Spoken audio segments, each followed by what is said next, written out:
दोस्तों नमस्कार। 4 PM गुजरात पर और दस्तक पर आप सभी का बहुत बहुत स्वागत है। मैं हूं आपका दोस्त मयूर चानी। दोस्तों बहुत सारी चीजें आसपास अपने हो रही है अभी। विशेष रूप से अगर गुजरात की बात करें तो अभी गुजरात में भी बहुत कुछ हो रहा है, जैसे देश में हो रहा है। देश में एक कार्यक्रम चल रहा है केंद्र सरकार की ओर से। 9 साल उनके जो शासन को संपन्न हुए हैं, उसको लेकर अब 9 साल की सिद्धियां गिनाने का, लोगों को ये बताने का काम भी चल रहा है कि आपको पता नहीं है, चाहे हमने विज्ञापन में पता नहीं कितने करोड़, कुछ आंकड़ा तो बहुत बड़ा बताया जा रहा था, मैं अभी देख रहा था, कुछ कई 100 करोड़ रुपए जो है विज्ञापन में सरकार ने खर्च कर दिए हैं। लेकिन फिर भी आप लोगों को अभी भी पता नहीं है ठीक से कि हमने आपके लिए क्या क्या किया और कौन कौन सी सिद्धियां जो है हमने प्राप्त की। तो वो अब लोगों तक जाकर पहुंचाना बहुत जरूरी है। तो इसलिए अब भारतीय जनता पार्टी के जो नेता और मंत्री और ये सब लोग जो हैं, वो आ रहे हैं, ब्लॉक लेवल तक जा रहे हैं और लोगों को बता रहे हैं, मीडिया को इकट्ठा करके बता रहे हैं कि सुनो भाई सुनो, हमने जो है ये 9 साल में, आपको शायद याद न रहे या आपको पता ना हो अब तक, लेकिन हमने इतना भला, इतना आपके लिए अच्छा किया है, आप इसको सुन लीजिए ठीक से। ये कुछ ऐसी बात है कि आपने हमारी बहुत मदद कर दी, लेकिन हमको तो पता ही नहीं कि आपने कर दी।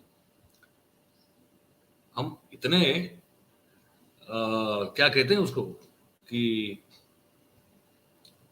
मतलब शुक्रिया अदा करने वाले लोग हैं ही नहीं, हमको पता ही नहीं है। एक सही शब्द है हमारे दिमाग में आ नहीं रहा अभी। तो इसीलिए आपको हमें आकर ये बताना पड़ता है कि देखिए हमने आपके लिए ये सब किया है, तो आप एहसान फरामोश मत होना। अब आप चुनाव आ रहा है, हम ही को वोट दीजिएगा। एक तो ये हो रहा है, पूरे देश में हो रहा है, गुजरात में भी हो रहा है। सामूहिक रूप से जो है वो आत्महत्या के किस्से गुजरात में लगातार बढ़ रहे हैं। सूरत में एक और फिर से एक किस्सा हुआ है, जहां पे जो एक रत्न कलाकार था, जो डायमंड पॉलिश करने का काम करने वाला एक व्यक्ति था, उसके परिवार के चारों सभ्यों ने सामूहिक रूप से जो है अपनी जान दे दी। ठीक है, तो अब इसमें सुसाइड नोट की गई है। मुझे कहा कि वो कह रहे हैं सुसाइड नोट में, विनू मोरडिया नाम है उनका, कह रहे हैं कि अब मेरे पास आत्महत्या करने के अलावा कोई चारा नहीं, ये मेरे पास वो रिपोर्ट पड़ी हुई है। मैं ना अच्छा पिता बन सका, ना अच्छा पुत्र बन सका और ना अच्छा पति बन सका। और इसके बाद उन्होंने फिर अपनी भी जान ले ली और अपने परिवार को भी की जान की भी आहुति दे दी। और एक और ये हो रहा है कि सत्ताधारी पार्टी जो है हमारे यहाँ, भारतीय जनता पार्टी गुजरात में, जो 27 साल से बैठी और इस बार तो रिकॉर्ड ब्रेक जीत हासिल की, आप सब जानते हैं 156 सीटें जीती हैं। तो वो जो मद होता है ना, जो हम चुनाव के दौरान भी, चुनाव से पहले भी, चुनाव के बाद भी हम लगातार कहते आ रहे हैं कि मद जो है सत्ता का, वो किसी भी नशे से बहुत बुरा है। सत्ता का जो नशा, वो जो मद जब आपके दिमाग में चढ़ जाता है, फिर उसके सामने कोई भी नशा जो है वो छोटा पड़ जाता है। तो ये आम आम एग्जाम्पल जो है रोज बरोज देखने को मिलते हैं। मैं आपको एक कुछ दृश्य दिखा रहा हूं। अब वो दृश्य जो है उसमें मैंने जानबूझकर जो है वो उसका ऑडियो जो है वो म्यूट कर दिया है। वो इसलिए म्यूट कर दिया है क्योंकि उसमें बहुत सारी जो है वो गालियां हैं। जो व्यक्ति आपको दिखेगा उसमें, जिसका वीडियो शूट हो रहा है, जो फ्रेम में है, और जो व्यक्ति वीडियो शूट कर रहा है, जो कैमरे के पीछे है, वो दोनों आप देखेंगे, एक के हाथ में जो है वो रिवॉल्वर है और बिल्कुल बगल में जो है पीआई साहब खड़े हुए हैं। वो रिवॉल्वर को जो है उसकी चैम्बर खोल के, जो उसमें कितनी गोलियां यूज की गई, कितनी जो है अभी उसमें पड़ी हुई, वो दिखा रहा है। ये देख के आपको ये लग सकता है कि शायद ये व्यक्ति है, उसी ने ये पुलिस की मौजूदगी में रिवॉल्वर से फायर कर दिया, ऐसा आपको देखने से लगेगा। अगर ऑडियो सुनाऊंगा तो उसमें आपको बहुत सारी चीजें समझ में आ जाएगी, लेकिन उसमें गालियां बहुत है, तो वो मैं आपको सुना नहीं सकता।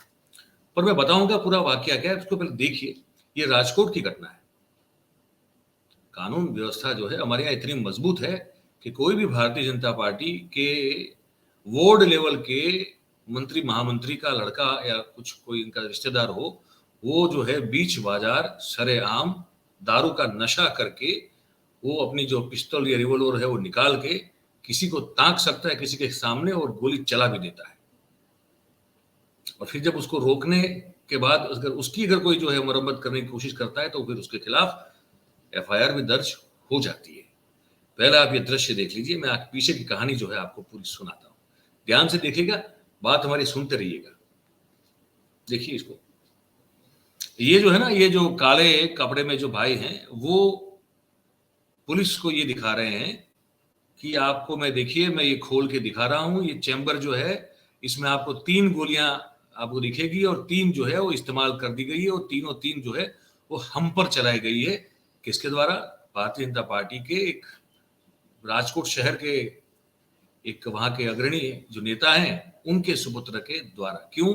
शराब के नशे में धुत थे, कहीं जो है वो पेशाब करने के लिए, लघु शंका व्यक्त करने के लिए वो खड़े हो गए, उनको टोका गया, तो टोकने के बाद जो है उन्होंने जो है रिवॉल्वर निकाली, कहा कि हिम्मत के हम जहां चाहे हमारा लघु शंका व्यक्त करें, हमारी कोई भी शंका हो हम कहीं भी व्यक्त करते, तुम्हारी औकात क्या है कि तुम हमको रोको।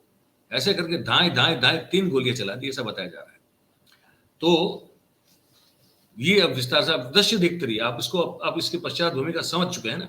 ये दिखा रहा है इसके ऊपर और जो वीडियो उतार रहा है, शूट कर रहा है, वो दोनों के ऊपर फायरिंग हुई है। उन्होंने फिर झपट के उस व्यक्ति से वो रिवॉल्वर जो है वो छीन ली और वहां मौका वारदात पर जो मौजूद पुलिस अधिकारी है उसको वो दिखा रहा है। और फिर क्योंकि वो लड़का जो था वो दारू के नशे में धुत था, तो वहां जाके उसको फिर जो है कुछ 2-4 लगा भी रहा है। अब मैं बताऊं आपको, ये घटना हुई है राजकोट भक्तिनगर पुलिस स्टेशन जो है उसके करीब एकदम नजदीक जो है ये घटना हुई।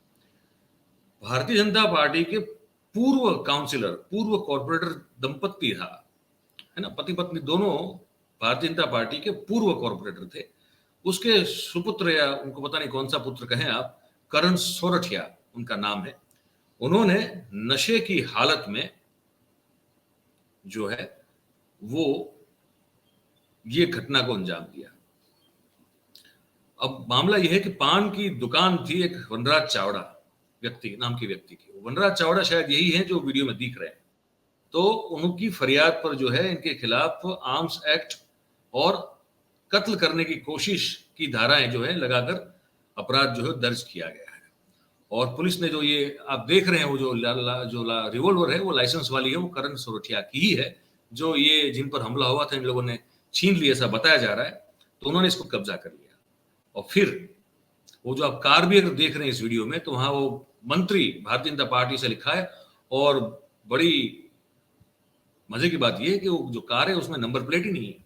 वो भी आप देखिएगा, मैं लूप में वीडियो को चला रहा हूं। तो पुलिस ने जो स्थल पर जो पाया वो ये है कि हथियार में से 2 राउंड फायरिंग है और 3 राउंड जो है वो लाइव कार्टिज जो है वो मिले, मतलब कि 1 राउंड शायद कहीं और फायर हुआ होगा। और उसके साथ साथ अब घटना पूरी क्या है ये बताऊं मैं आपको, कि ये अब जिस पर आरोप लगा है, जिस पर ये कत्ल की कोशिश की और आर्म्स एक्ट की जो धाराएं लगी है, करण सोरठिया, उसने पुलिस को जो बयान दिया वो ये कहा कि मैंने बियर पी थी, जो मैं दीव, जो हमारा केंद्र शासित प्रदेश है, बिल्कुल जूनागढ़ सोमनाथ महादेव के मंदिर से आगे, गिर सोमनाथ जिले के आगे जो दीव आता है, जो वहां प्रोहिबिशन नहीं है, तो वहां से वो बियर लेके आया था और फिर उसने बियर का पान कर लिया भाई। और उसके बाद जो है ये पूरी घटना हुई। और उन्होंने तो फिर ये वनराज चावड़ा के खिलाफ भी एफआईआर कर दी। उसने कहा कि उसने मुझे मारा पीटा। तो उसने ये कहा, मामला पूरा अब जो समझ में आ रहा है वो ये है कि वहां भक्तिनगर स्टेशन के करीब जो सोरठियावाड़ी सर्कल है, एक गोल सर्कल है, तो वहां पे वो एक सुलभ शौचालय है, वहां पे वो लघु शंका व्यक्त करने के लिए गया था, लेकिन वो सुलभ शौचालय बंद हालत में था। तो उसके संचालक को उसने ये पूछा कि इसको क्यों बंद रखा हुआ है। तो उसने जवाब दिया कि कोई भी हेरा घेरा नत्थु घेरा जो है वो सुलभ शौचालय में आ जाता है, तो इसलिए हमने बंद कर दिया। ये भी एक जवाब है। तो उसने परिणाम स्वरूप जो है वो वहां के जो वार्ड के ऑफिसर हैं राठौड़ करके, उनको फोन किया और पूछा कि शौचालय शुरू करने का और बंद करने का समय क्या है, ये जानकारी मांगी। और रात के 10 बजे का समय जो था वो समय बताया जा रहा है। तो जब वो शौचालय के संचालक के साथ बात कर रहा था तभी पान की दुकान वाले वनराज चावड़ा जो है वो वहां पे पहुंचे और कहा ये करण सोरठिया को कि ये गरीब आदमी है, इसको तुम क्यों हैरान परेशान कर रहे हो, उसको क्यों डांट रहे हो। इसी मुद्दे पे दोनों के बीच में कहा जा रहा है कि कुछ उग्र रूप से जो है बोलचाल हुई और ये झगड़ा जो है वो आगे बढ़ा। उसी दौरान पुलिस भी वहां पे आ पहुंची और बताया जा रहा है कि पुलिस की मौजूदगी में ये दोनों गुट जो आरोपी प्रत्यारोपी के बीच में जो है वो हाथापाई हुई और उसी दौरान जो है पुलिस की मौजूदगी में ही वो करण सोरठिया ने अपना वेपन निकाला और वेपन निकालकर जो है वहां 2 फायर कर दिए और फिर जो हाथापाई हुई उसमें इनकी वेपन को छीन लिया गया और पुलिस की ही मौजूदगी में फिर जो है उस आरोपी को पीटा भी गया। अब इसमें कौन कितना सच कह रहा है कितना नहीं, ये अभी आगे बात चलेगी तो पता चलेगा। इस पर जो है भारतीय जनता पार्टी की ओर से कोई भी प्रतिक्रिया नहीं आ रही है, लेकिन इतनी बात जो है वो तय है कि पुलिस की मौजूदगी में किसी एक व्यक्ति ने अपना वेपन निकाला और बहुत ही छोटी सी बात में, क्योंकि वो नशे में था, उसने वो फायर ओपन कर दिया। उसका कहना है कि 2 फायर है, जो फरियादी उनका कहना है कि 3 फायर है। करण सोरठिया का कहना है कि मुझ पर भी हमला हुआ, जबकि जो वनराज चावड़ा और उनके साथी उनका कहना है कि हम उसको समझाने के लिए कहे थे कि भाई तुम नशे में हो, तुम ये सब इसके साथ जो है गलत तरीके से बात कर रहे हो, तुम अपने घर चले जाओ। और उसने हमसे ये हाथापाई की, मारामारी हुई और उसने उसी समय पुलिस भी आई और पुलिस की मौजूदगी में इस व्यक्ति ने अपने वेपन से फायर किया, 2 फायर किए। कानून व्यवस्था हमारे यहाँ कितनी अद्भुत और मजबूत चल रही है। भारतीय जनता पार्टी का सुशासन चल रहा है, हर लोग सुरक्षित हैं। शराब जो है वो हमारे यहाँ बिल्कुल पी ही नहीं जाती है, हमारे यहाँ प्रोहिबिशन है, तो इसलिए वो दीव गए थे, दीव से लेके आए थे। ये सब बातें आपको इस वीडियो में पता चल गई है। आपको क्या लगा इस पूरे कार्यक्रम को देखकर, ये हमको जरूर बताइएगा। और अगर हमारी बात अच्छी लगी हो तो उसको लाइक शेयर सब्सक्राइब कर लीजिए, करवाइए हमारी बात को, जितने से ज्यादा लोग देख सकें। तो उसमें अगर आप हमारी सहायता करेंगे हमको बहुत अच्छा लगेगा। आप सभी का बहुत बहुत धन्यवाद कार्यक्रम में जुड़ने के लिए। Thank you very much. नमस्कार।